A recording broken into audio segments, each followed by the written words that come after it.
What's up, everybody? It's your boy. Uh, I hope everybody's feeling well. I hope you guys had a good day. Before I get to my main topic today, I wanted to tell you guys that I just wanted to let it be known that there's a lot of different stuff I'm into. Um, uh, I'm not just into one thing. Obviously, as you could probably tell by looking at my videos, so far since coming back into the YouTube game. There's been a variety, a little bit of some variety in regards to what I'm talking about.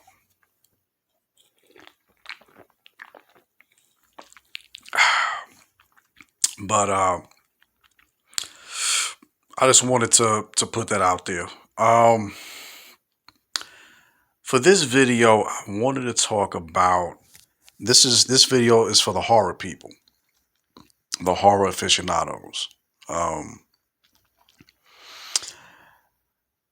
let's see. So for me, I want to say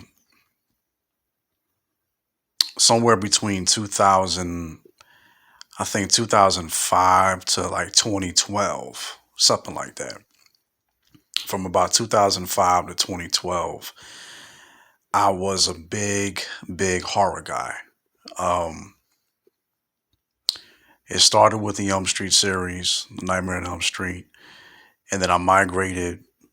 Then I started watching the Halloween movies.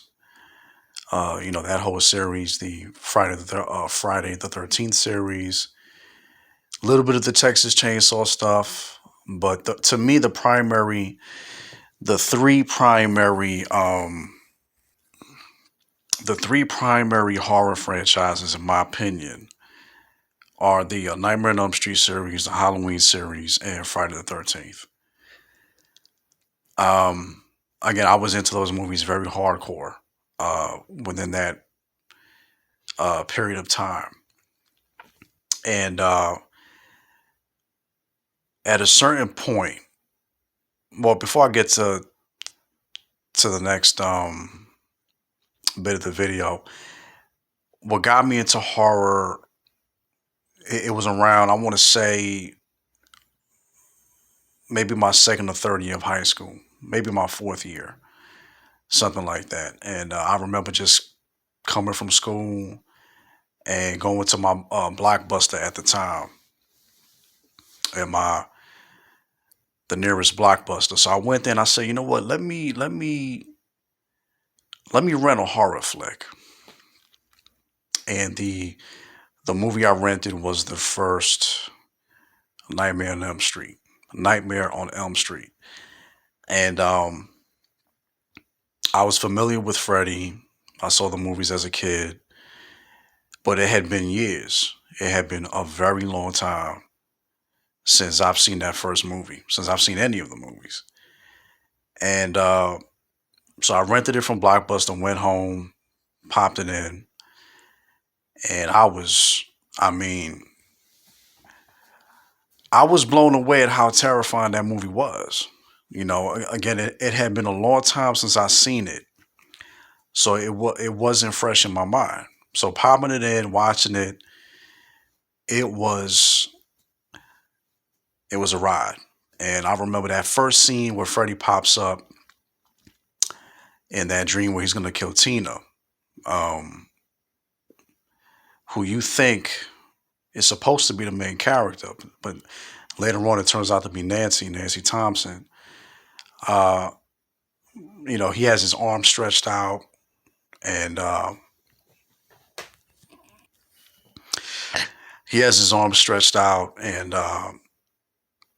he goes after her to kill him.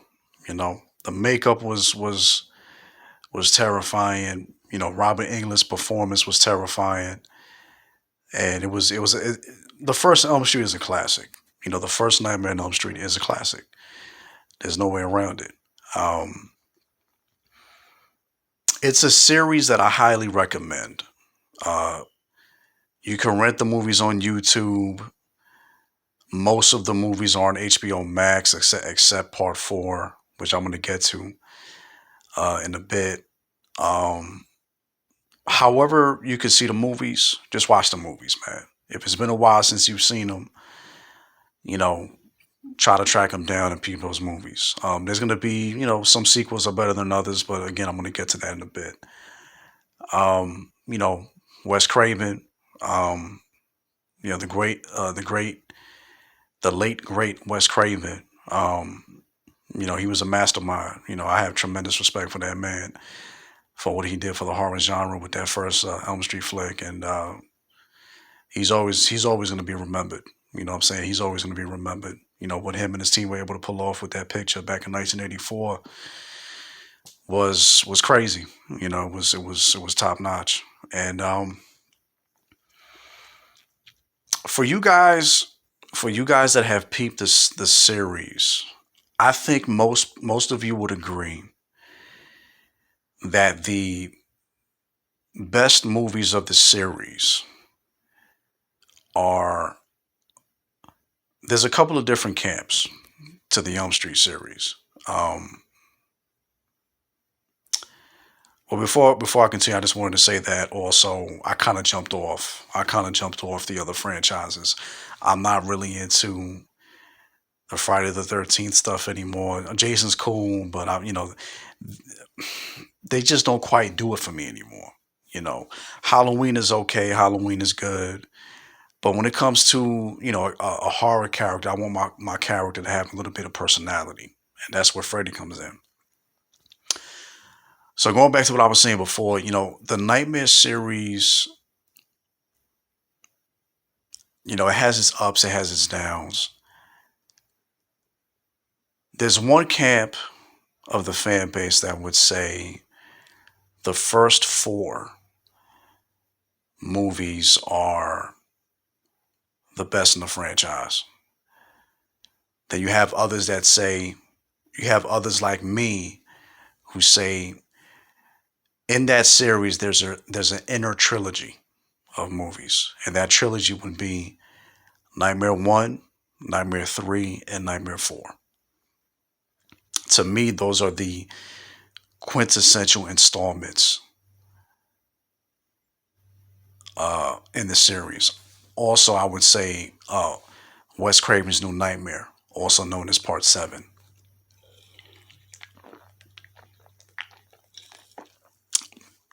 After you get to New Nightmare, you know, uh, you have Freddy versus Jason, which is, Freddy versus Jason it's wacky, but it's fun. It's tolerable. It's more or less cool to watch. Um, but I would say before you get to Part 7, the quintessential installments of that series are 1, 3, and 4.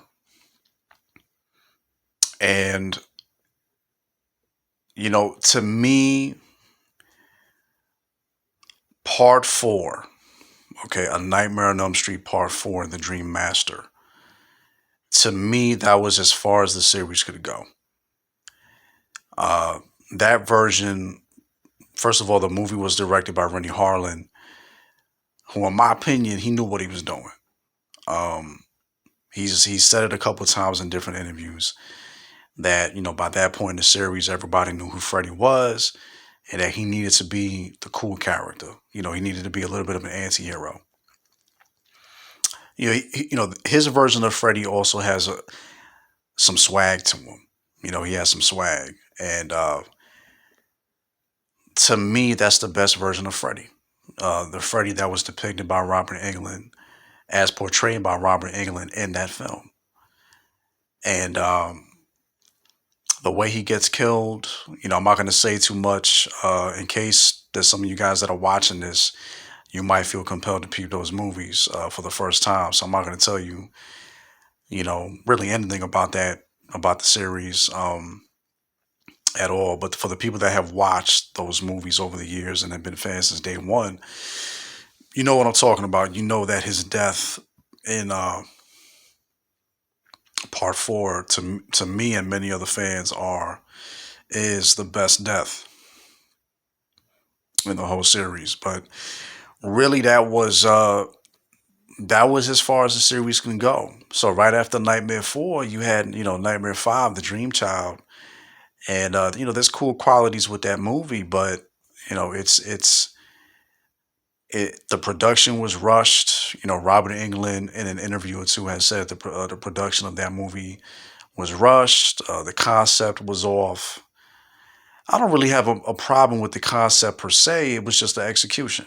The execution of Freddy using, um, again, I'm not trying to say too much, but Freddy using the main character's baby as a way to get to her friends. I mean, it's a concept I didn't mind, but the execution was a little off.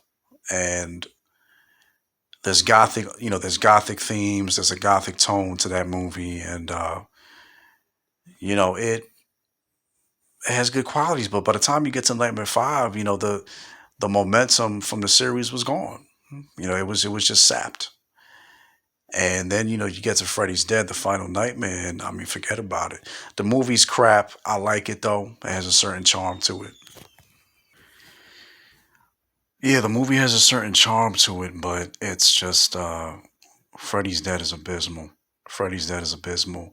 And you can tell, I mean, when you watch the movie, you can tell that they just stopped giving a damn, and they just said, let's just go ball to the walls crazy and just try to have a good time. Um, and the way he dies in that movie is it's crap. It's just crap, man. So yeah, so if you come around to watching the Elm Street series, just watch them, decide which ones you like, and um, and then take it from there. But again, to me, the best movies in the series is one, three, and four, or rather one, three, four, and seven. Added Freddy versus Jason.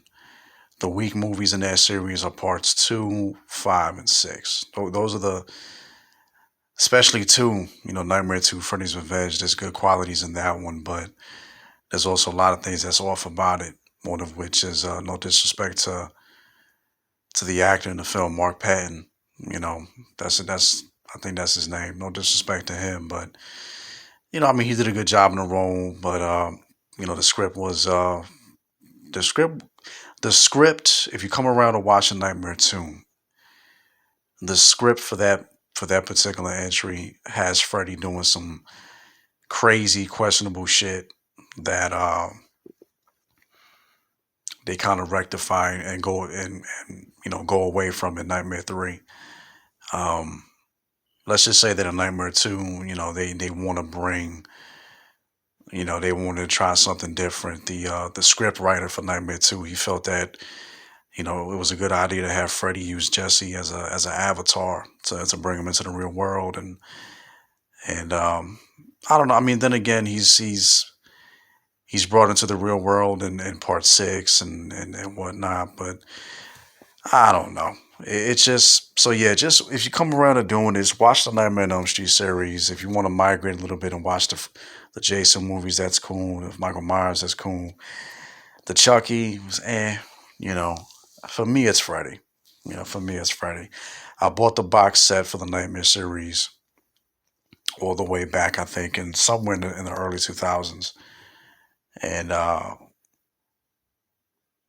it's been a blast. I still have the box set. And I love the series so much that I actually rebought the movies again on Blu-ray. So yeah, I just love Freddy. I love the Nightmare series. Overall, it's just the core movies that are really the essential ones in the franchise are the ones that stand out and matter to me the most. So so yeah, just Nightmare on Elm Street. Give the movies a watch and tell me what you think down in the comments. So yeah, I'll catch you guys in the next vid. Be safe out there. Peace.